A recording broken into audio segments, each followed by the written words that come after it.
Hey everyone, ready for a deep dive into some serious dividend growth powerhouses? I'm ready. Let's do it. Awesome. We're taking a look at this article from the Motley Fool. It's called Three Dividend Growth Beasts That Have Raised Their Payouts for a Combined 165 Years. Wow. Yeah, these companies have consistently raised their dividends for over 50 years each. Can you believe that? That's incredible. It really shows a commitment to their shareholders. For sure. And it's not just about the dividends. These are industry leaders who have adapted and thrived through all sorts of economic conditions. Definitely. That kind of resilience is a great sign for anyone looking for long-term growth. Absolutely. Okay, let's jump right in. The first beast on our list is, well, everyone knows them, Target. Target. Yeah, they've got this impressive 53-year streak of dividend increases. Especially impressive considering how much the retail world has changed over the years. You know what I mean? Oh, absolutely. And their most recent increase was a bit modest, only 1.8%. Yeah. But you have to consider the context. Right now, people are being more careful with their spending, cutting back on non-essentials. It's true. But Target, they're thinking long-term. They're investing heavily in their omni-channel strategy, blending their physical stores with a really strong online presence. So they're not just waiting for things to get better, they're building for the future. Exactly. And remember, back in 2021, when the economy was booming, Target raised its dividend by a huge 32%. Wow, 32%. Yeah, it shows they're really willing to share the profits with their investors when times are good. That's awesome. So it sounds like they're a company that's really committed to their shareholders through thick and thin. Oh, absolutely. And here's another interesting point. Target's stock isn't at its peak right now. Interesting. Yeah, and their payout ratio is pretty low, only 45%, which means they have a lot of room to continue growing those dividends. Okay, so there's potential for even more growth there. Yeah, definitely. Plus, their valuation's looking pretty attractive. Right now, they're trading at 14 times their trailing earnings. It's a pretty compelling picture. So we're not just talking about consistent dividend growth, but also the potential for the stock price to go up. Exactly. It could be a win-win for investors. Love it. Okay, let's move on to our next dividend powerhouse, Hormel Foods. Hormel, another great one. These guys have an amazing 59-year streak of consecutive dividend increases. Almost 6 decades of putting money back in their shareholders' pockets. That's incredible. And what's really interesting about Hormel is their massive portfolio of food brands. Spam, Planters, Skippy, all those classic names. Oh yeah, everyone knows those brands. Exactly. That diversification within the food industry gives them a real edge. It creates stability even when the economy is uncertain. That makes sense. People always need to eat. Right. And let's not forget about their dividend yield, 3.7%. That's significantly higher than the S&P 500 average. Yeah, that's a nice bonus. But it's not just about the current yield, is it? No, it's not. Even though their average annual dividend increase has been a modest 5% over the last 5 years, think about the power of compounding over decades. It can really supercharge your returns. Yeah, that's true. It all adds up over time. Plus, their financials are solid. With a 78% payout ratio, they still have room to keep growing those dividends. And their net profit margin is just under 7%. That's pretty healthy. So Hormel is like the dependable workhorse of a portfolio. It might not be the flashiest, but it gets the job done consistently. I like that analogy. Dependable and consistent, that's what we like to see. Okay, let's shift gears a bit from those consumer-focused companies and talk about a company that's all about well-being, Abbott Laboratories. Abbott. They're another dividend king with 53 years of consecutive increases. Yeah, they're really dedicated to their investors. Absolutely.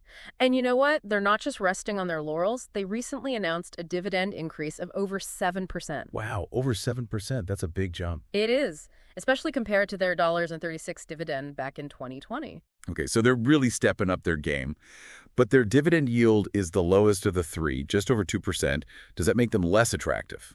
Not necessarily. Remember, Abbott is a massive company in the healthcare industry. They've got a market cap of around $200 billion. Wow, that's huge. And they're not just focused on one thing. They have diverse business units covering pharmaceuticals, nutrition, diagnostics, and medical devices. So they're pretty well diversified within the healthcare sector. Exactly. And that kind of diversification offers stability and long-term growth potential, especially as the population continues to age. That makes sense. Healthcare is always going to be in demand. Absolutely. Plus, with a payout ratio of 66%, there's still room for Abbott to continue growing those dividends. Okay, so even though the current yield might be lower, it's coming from a really strong and diverse company. Exactly. And here's something else that's really interesting. Their organic growth. That's growth excluding the boost they got from COVID-19 tests. It's positive across all their business units. So they're not just surviving, they're thriving even without that extra COVID boost. Exactly. Their medical devices segment, for example, saw an incredible 13% year-over-year growth. Wow, that's impressive. It is. They're really innovating and staying ahead of the curves in a complex industry. So to wrap it up, we've got three amazing companies, each with a long history of rewarding their shareholders through consistent and growing dividend payouts.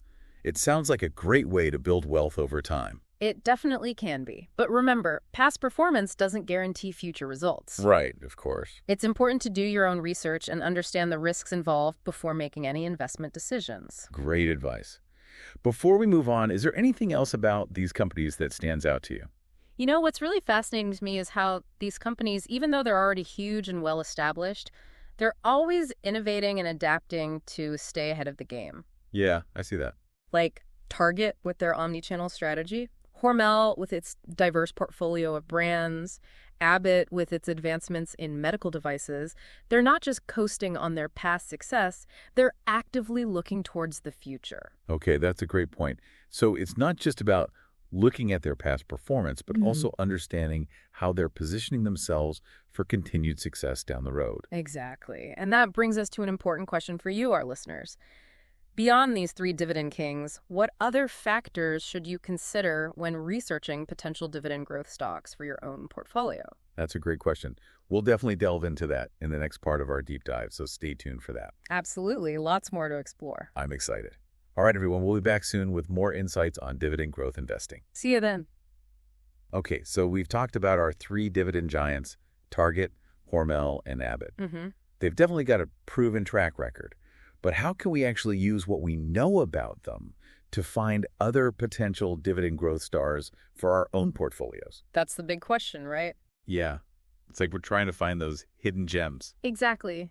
It's like detective work. Okay, so besides the obvious, like looking at a company's history of increasing dividends, what else should we be paying attention to? So, you might be tempted by a really high dividend yield. Right. Like 8%, something like that. Yeah, that sounds pretty good. But sometimes a really high yield could actually be a warning sign. Oh, really? Why is that?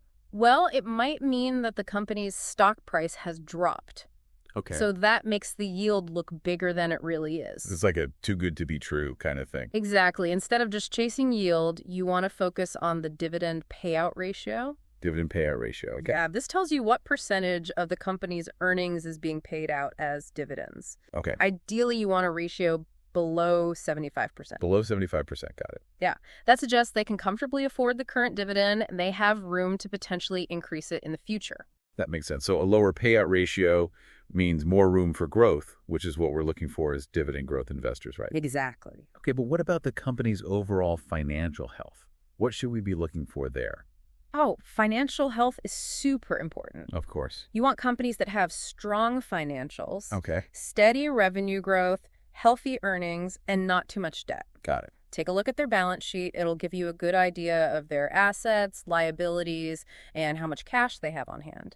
So basically, we want companies that are not only making money, but also managing their money well, right? Absolutely. It's about finding those businesses that are built to last. Right. Those companies that can weather the storms and keep paying those dividends. Exactly. But there's another important thing to consider: industry and competitive analysis. Okay, so we're not just looking at numbers. We're also thinking about the bigger picture, the landscape they operate in. Right. So you want to ask yourself, is the company operating in an industry that's growing?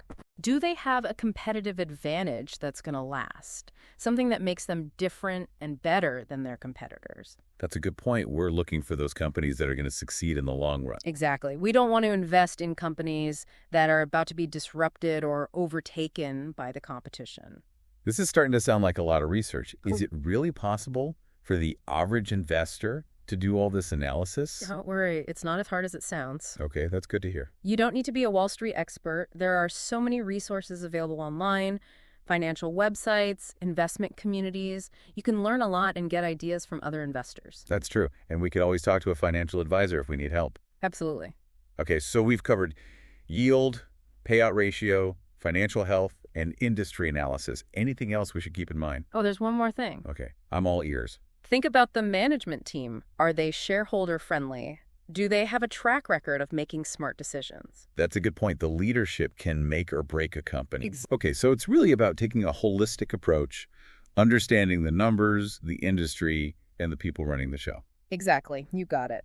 Now, with all that in mind, let's talk about some sectors that are known for having good dividend growth potential. Okay, sounds good. First up, consumer staples. Consumer staples. Okay. These are the companies that provide the essential goods and services that people need no matter what the economy is doing. Okay, like Procter & Gamble, Coca-Cola, Walmart, things like that.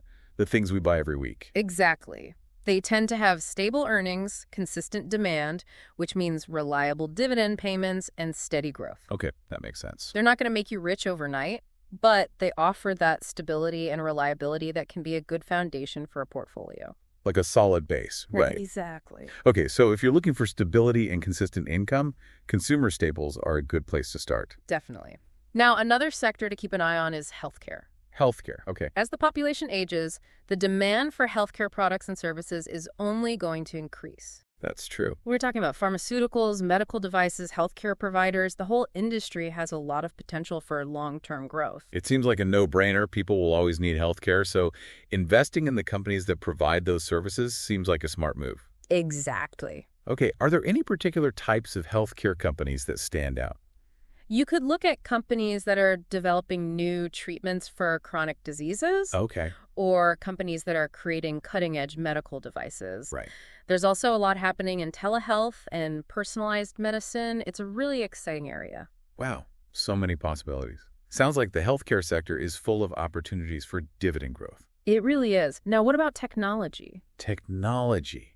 It's such a dynamic and innovative field. Are there any dividend-paying tech companies worth looking at? That's a good question. You're right. Technology is usually known more for growth than dividends. Right. But there are some exceptions. Yeah. Look at the big tech companies that have been around for a while, like Microsoft, Apple, Cisco. Right. Those are the established players. Exactly. They've become really reliable dividend payers. They generate tons of cash, and they're focused on returning value to their shareholders. So it's not just about chasing the newest, hottest tech startups, but also considering those companies that have proven themselves over time. Exactly. It's like the tortoise and the hare, slow and steady can win the race. Love it. But keep in mind, dividend policies can be different within the tech sector. Okay. Some companies prioritize reinvesting their profits back into the business for growth, while others are more focused on paying dividends to shareholders. So we have to do our research and figure out what each company's approach is. Exactly. It's all about finding the right fit for your investment goals. Okay, so we've got consumer staples for stability, healthcare for long-term growth, and even some big tech companies in the mix.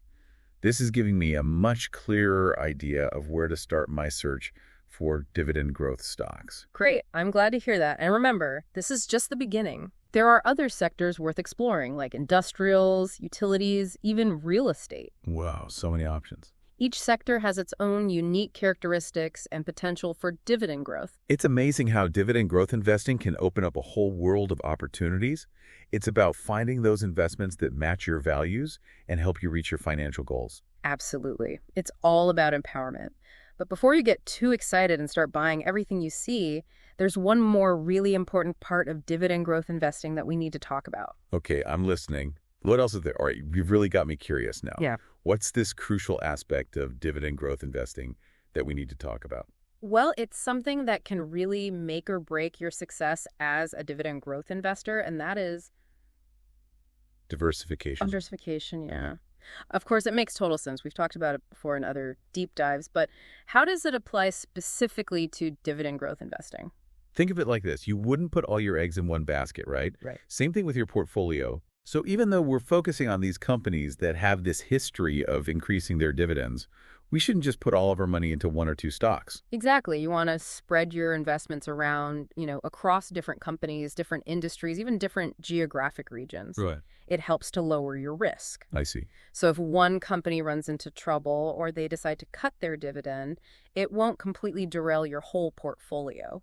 Okay, that makes sense. So it's, instead of putting all my money into, let's say, consumer staples, I should also consider healthcare, technology, maybe even some international companies. Exactly. You're creating a safety net for your investments. That's a good way to think about it. It's like building a well-balanced meal. You need all those different nutrients to stay healthy. I like that. And a portfolio needs different types of investments to really thrive. That's a great analogy. And diversification isn't just about, like, avoiding risk. Okay. It's also about taking advantage of all the different opportunities that are out there in the market. Oh, okay. So while one sector might be doing poorly, another one could be doing great. Right. And with a diversified portfolio, I could potentially benefit from that growth wherever it's happening. You got it. Now let's talk about something that's often overlooked in investing. The psychological side of things. The psychological aspect, what do you mean by that? Well, you see, dividend growth investing, it can actually change how you think about the market. Really? Yeah.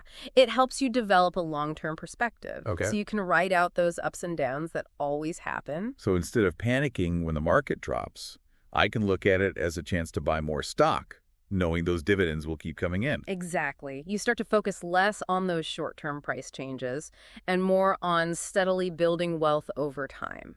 It's like training your brain to be a better investor, you know? Yeah. Taking the emotion out of it and focusing on a disciplined approach. Okay, I like that. Yeah, and that discipline, it's really key. Remember, dividend growth investing, it's not about getting rich quickly. It's a long game. It takes patience and a belief in the power of compounding. Okay, that makes a lot of sense, but even if I have that long-term mindset, companies are going to face challenges. Right. What happens if a company I've invested in decides to cut its dividend? Well, that's where diversification comes in again. Ah, okay. If you spread your risk around, a dividend cut from one company won't completely destroy your portfolio. It's like having a backup plan just in case something goes wrong. Exactly. And, when a company does cut its dividend, it's a chance for you to step back and reevaluate. Mm-hmm. Has something fundamentally changed with the business? Or is it just a temporary setback? Okay, that's a good point. It's important to stay informed and keep doing your research. Definitely. The investing world is always changing, and we need to keep learning and adapting. That's for sure. The great thing about dividend growth investing is that it's a journey. Okay. It's not about reaching a specific destination. It's about learning and growing along the way. I like that. So is there one key takeaway you want our listeners to remember about dividend growth investing? Yeah. Dividend growth investing is a powerful tool for building long-term wealth, but it takes a shift in mindset. Okay. It takes a commitment to doing your research, to diversifying, and having that belief in the power of compounding. So it's not a magic formula. It's a way of thinking and a way of approaching investing. Exactly. It's not about getting rich quickly. It's about building a solid foundation for your financial future. That sounds like a plan. So for someone who's ready to start their own dividend growth journey, what's the first step? Start by exploring. Research different companies that interest you, maybe start a watch list, and look for companies with a good track record of growing their dividends. Okay. Companies with strong financials and a real competitive edge in their industry. Sounds like a good place to start. Exactly. And remember, this is a marathon, not a sprint. Right. Take your time, do your research, and don't be afraid to reach out to a financial advisor if you need help. That's great advice. This deep dive has been so insightful. Thank you for sharing your expertise. It's been my pleasure. Remember, the power of dividend growth investing is that it gives you the power to build wealth steadily over time. I love that. So to everyone listening, go forth and invest wisely. Happy investing. That's a wrap on today's episode of The Deep Dive. Thanks for joining us, and we'll see you next time for another exciting deep dive.